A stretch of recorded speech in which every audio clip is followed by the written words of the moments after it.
When it comes to choosing lenses for the Panasonic GH5, there are so many options available, but today I'm going to be talking about 3 lenses that will allow you to capture beautiful footage for your wedding films.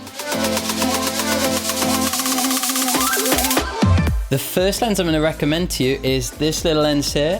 This is the Panasonic Leica 15mm f1.7. That means it's a 30mm lens by traditional standards, and that sort of field of view is quite similar to what we see with our own eyes.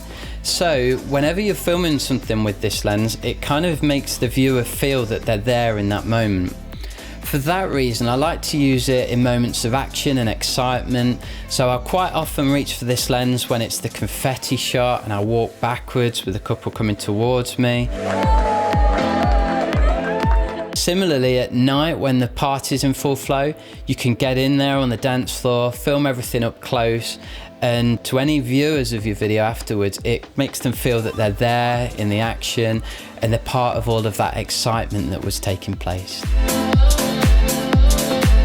Another great use of this lens, due to it being quite wide, is that you can pop it on your camera and use it as a safety shot during your ceremony and speeches.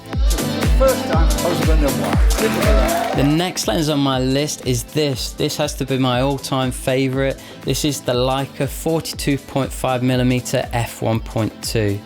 In full frame terms, that will be an 85mm focal length, which means it's a great storytelling lens.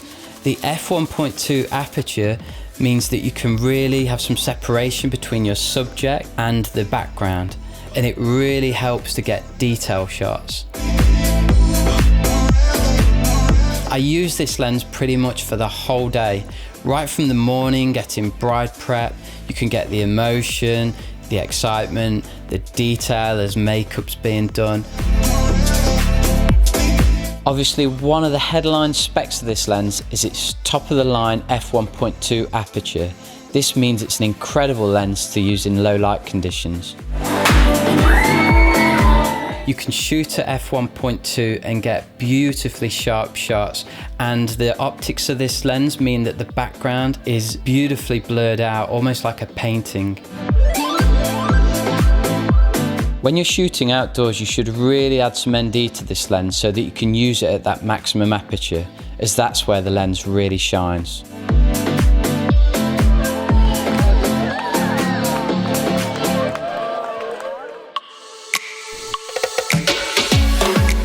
The final lens I'm going to recommend to you today is this. This is a zoom lens. It's the Panasonic 35-100. It's the equivalent of a 70-200 on a full frame camera.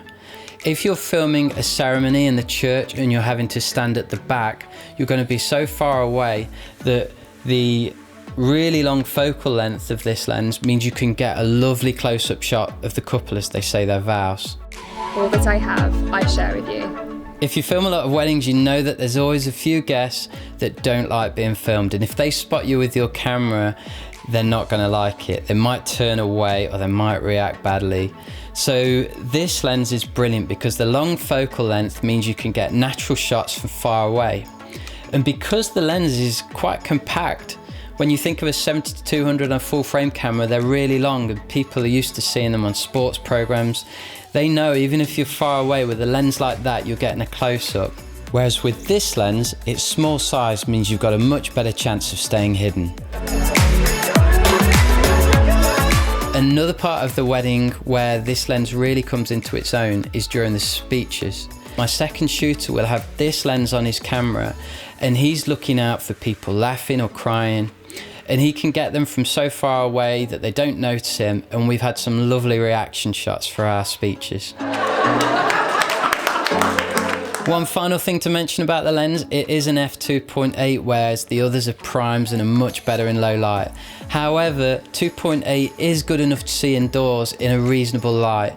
So most of the situations I've mentioned, whether it be ceremony and speeches, you're absolutely fine with this lens. Well, that concludes my top 3 list of lenses for the GH5. I really feel that the combination of those 3 lenses will allow you to deal with any of the challenges that you're likely to face on a wedding day. However, if you have any questions at all, or you'd like to chat about what lenses you like to use, why not write a comment below? And if you've enjoyed the video, be sure to click subscribe, so we've got lots more wedding video related content coming soon. See you next time.